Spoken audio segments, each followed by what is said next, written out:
Hey everyone, my name is Thomas. I'm from the Graph BuildersDAO, and today I'll be giving you a tutorial and walkthrough of Substream's composability. In the demo today, we'll be taking our Chainlink Price substream and importing it into a local project and accessing the data stores to return a price to us. One of the great features of Substreams is that you could mix and match many different modules and even import others' work, um, shortening your development time. Um, so, without further ado, let's jump in. Before I get to any code, you may be asking the question like, how do I find other substreams that I may want to use? So the Streaming Fast team created this Substreams registry, and here you could search for different packages that have been published. So our use case today, we're looking for a pricing feed, right? A pricing source. So search price. See, we get two results here. One is our Chainlink price substream, and the other is Masari ERC20 price substream. I believe this one is um, pulling in pricing from Uniswap, and ours is using the Chainlink oracles um, and returning a price from there. So you could come in here. You could download the SPKG, um, copy the URL here or the name. You copy the URL. Yeah, there you go. It's actually right here. Um, this is an older version though. We made some changes so that it'd be compatible on more networks. So in today's demo, I'm going to be pulling it from our Substreams repository. Right here on the right, you can see all our releases. And right here is our SPKG file. So that's what we're going to need. Um, First step in this is to look at what modules you're going to want to import, right? On the registry, it does tell you each of the modules, right? This Chainlink price store is the one that we're going to be importing. And one thing I like to do before I do anything is to do some investigative work on the substream I'm going to be importing. So if we use the um, substream info, and I put the URL in of the SPKG, substream, substreams, info, put the URL, and it's going to give back to us pretty much similar information that was on the registry. But one big thing here is it's going to tell you the value type of the store, right? So that Chainlink price store is the one we're going to be accessing today, and we're going to be need when you import a store, you need to know the type. Okay, there's different Rust crates that need to be imported to access those stores. So it's valuable to know the value type. Um, but I like the substreams info command. I like running it and just seeing what's going on here. The hash is also important for the caching on the Firehose side. So if this has already been ran on the Firehose and we're using the same hash, it will use the cache and index data to actually speed up the indexation of this substream if they match. Um, so now we know that we're going to use that Chainlink price store, right? First thing we're going to do is go to the manifest, and up top you'll have an import section. I generated this substream using the substream init command. Um, so kind of built most of this for me. And so you may have this imports, you may not. Most likely you do though. So we'll add an additional one here. We'll call it Chainlink Prices, and we'll plug that SPKG file right here. All right, so that's pretty much it. You already have now that full um, set of modules that were given and shown below to access in your code. So I wrote this little deposit and price module. Pretty much, this is the staked ether contract. So anytime a user deposits any ether, um, I I take those events, and what I'm gonna do is I'm gonna make a USD value of that event. So if the user deposited 1 ETH, I'm gonna go and get the price at that given block, and I'm gonna return the US dollar price of that transaction. So you have the inputs in your module. We're gonna be importing a store here, and then to access modules from the imported substream, you'll use that same name that we used above, Chainlink prices. I think I did prices. Yep, prices, and do a semicolon, and we'll put the module name. The module name is Chainlink Price Store. Now, even though we imported the entire substream, it's only gonna use modules that are dependent of that specific module. So if you're importing a module that just has no dependencies, such as like maybe a map function, it has like a block input and you're mapping events out, um, that's the only module that you would be importing. Even if there's 10 or 15, it would only use the ones that are dependent on the module of import. So that's pretty much it for the manifest. Now on the code side, so we'll go to that function, right? I have this function right here. And right now we're just importing events, right? Events from the contract. We're also going to need access to that store. So the first thing you need to do is come up here, and we're going to use from Substreams store. We're going to import store get and store get bigint. Oh, what is it? A decimal, big decimal. See, that's why that Substreams info command is very helpful. All right, so we now have those available for use, and we could come back down to our function, and we'll say Chainlink prices, and Chainlink prices is of type store get big decimal. Okay, so now we have access to that store in our new function. I have a placeholder variable here of ETH price. So we're going to get rid of this big decimal. And we're going to do Chainlink prices get last. So you can see here you have get at, get first, and get last. Without getting into too much detail here, you pretty much could access the store at a given this given change or given ordinal. So let's say within a block, your store value changes 3 times. Let's say, for example, if I was to do get first, it would give me the value the first time it changed. If I was to use get last, it's just whatever the last value was at the end of the block processing.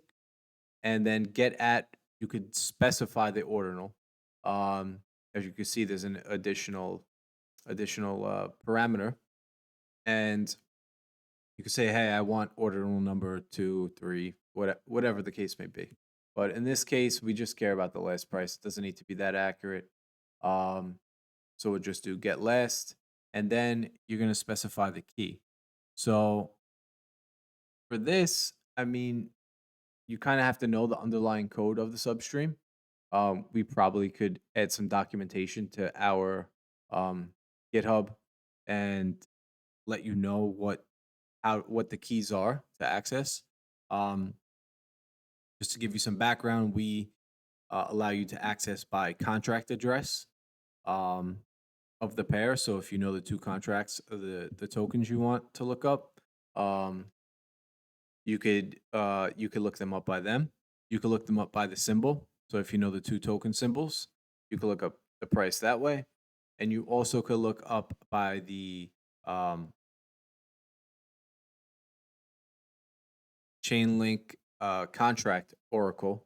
So like ETHUSD has its own contract that emits the pricing. If you know that contract address, you could also look it up that way. So like I said today, I know I just want the ether price. It's going to be pretty static, so I will use the symbol in our use case today. So for that, what we're going to do is the key is price by symbol. I'm gonna put ETH and USD, right? So now I have access to the ETH USD price from our store. I'm also gonna map for, right? So if we get no price, I want to return let's say a big decimal is 0, right? So big decimal from 0. And then if I do find the price, I'm just going to return price.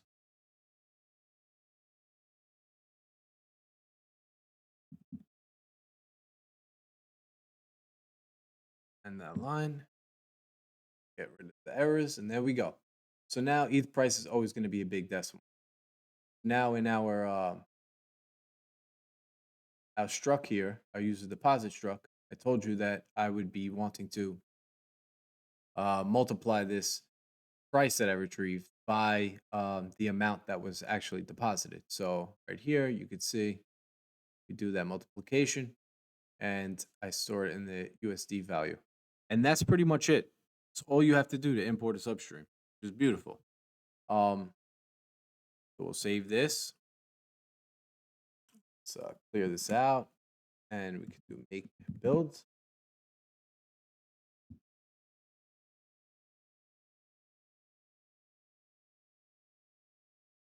I think we're gonna get some errors here. Yeah, we get some warnings. These substreams in a command has some unused variables. It's okay. Just a warning. All right, now we can run it. So we'll do substreams GUI. So let's just do run now. We'll specify the manifest substreams.yaml, and we want to run this function, deposit and price.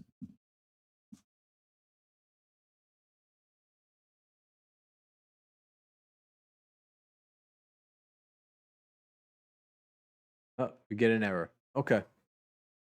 That's good. So what happened is that the imported substream is starting at a smaller block than the start block of the module we're importing it into.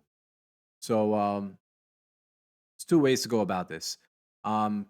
Pretty sure if we change our start block in hours to this, we should be okay. But in this case, we don't really care about all the historical data of the substream. If the module you're importing, you may want that data aggregation. Let's say you're in the store, you're adding and subtracting values, and you need to know from the original block what that math aggregation is or that calculation is. You would have to run the substream from that earlier block. But our use case, we don't really want to do that or need to do that. So just a little side example here is we could create a secondary manifest, and we could override the initial blocks from our imported substream. So I spoke to the Streaming Fast team about this. They said I believe they have plans to remove this functionality, but for the time being, it's going to be there.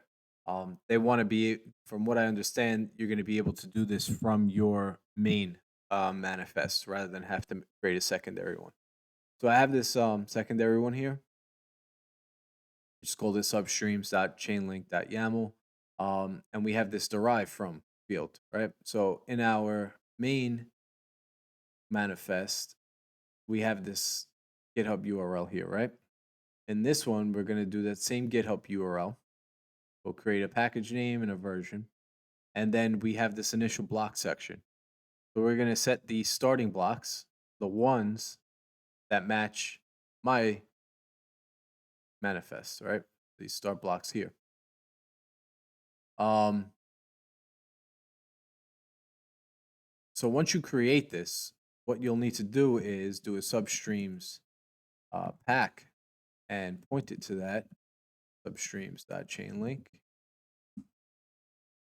And you can see it successfully wrote a new SPKG for us.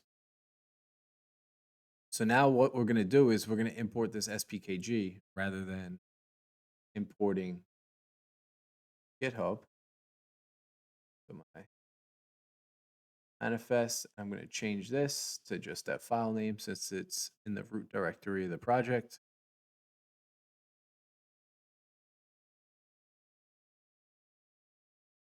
Okay, there we go.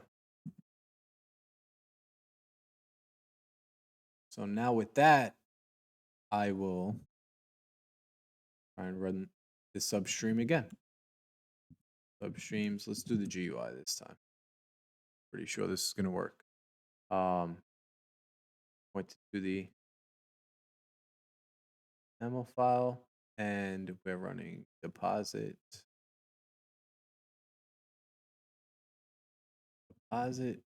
and price. Okay. All right, no errors this time. We're receiving payloads, no back processing. Let's go to our outputs now. So in the function, I am logging the return. So we know that if no value is found, we're going to be receiving a 0. So at these blocks, I don't have an ETH price, probably because one hasn't been emitted yet. And remember, we overrode the initial start block of it. So here's where you kind of have to play around a little bit with the start blocks. You may want to go back a little bit further just so that you have an ETH price available to you or whatever price you'd be looking up. Or you could just change the start block. I have the start block from the time the Lido contract was created. So let's navigate some of these blocks, see when we get a price, if we do. Boom, there we go. So at this block right here, we have a dollar price of $653 for ETH. You can see here our USD value is multiplied by that, right? So this is a small trade for $6.53. The user deposited into the contract. Let's see what else. There's another $6, $30, $6, $2,700. So you can see here, we're getting our dollar price. And just like that, we have access to some pricing.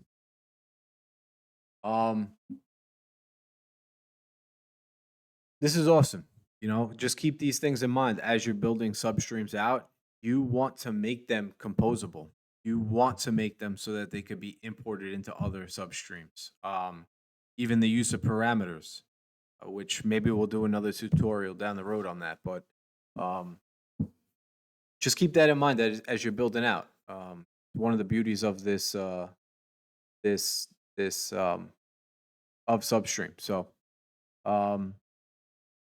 we'll be pushing this up to GitHub for your review. That way you could take a look at the code yourself. See how we actually did things.